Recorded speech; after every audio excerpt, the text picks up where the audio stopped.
આવી ગયા નવા ઘરેથી જૂના ઘરે ટીપડું મૂકવા તો આઈ ના પછી બે રહ્યા બધા સવારમાં નીકળી ગયો ડેરી સાઈડ દૂધ ભરવાનું, પછી આવી ગયો ડેરી ને પૂછા વગર બે ગયો ખુરચીમાં, પછી તો નીકળી ગયો ડેરીથી ઘર બાજુ પહોંચી ગયો ઘરે ને પછી આવી ગયો વાડીએ. હસરાજનો ફોન આવ્યો કે વાડી બેવા આવ્યા, પછી વાઈન હું પોગી ગયો લઈ લીધા ટાઢા સાંયે ખાટલા ને પછી બેન પાછા આવતા રહ્યા ઘર સાઈડ.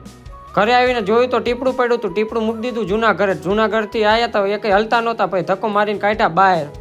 શેરીમાં કંઈક હતો પ્રસંગ, પછી નીકળી ગયા સોની હરિપતિ લઈને ગામમાં. પછી તો ગામમાં આવીને રાણીબાને લઈને બે ગયા નારે, પછી પાછા નીકળી ગયા ગામમાં સાઈડને આવી ગયા ટાઢા સાંયે. પછી તો આપણા ગામમાં બગીચો બનવાનો એટલે થાંભલા આવી ગયા. પછી આવતા રહ્યા નારે લઈ લીધું બાઇક ને નીકળી ગયા ઘર સાઈડ, કારણ કે નરેન્દ્ર ન્યા તો આયા હતા ફ્રીજ ઉતારવાનું. પછી સકડા વાંહે લઈ લીધું બાઇક ને પછી તો આ બધા ફ્રીજ ઉતારતા હતા ને હું બનાવતો હતો વ્લોગ.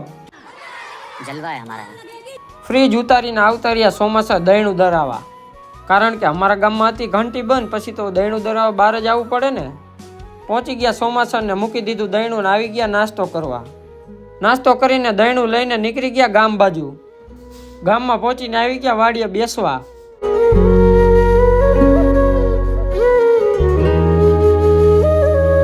ઘરે આવતા રહ્યા પછી ધૂપ દીવા કરવા, ધૂપ દીવા કરીને રમાડવા માંડ્યા ભાણીબાને.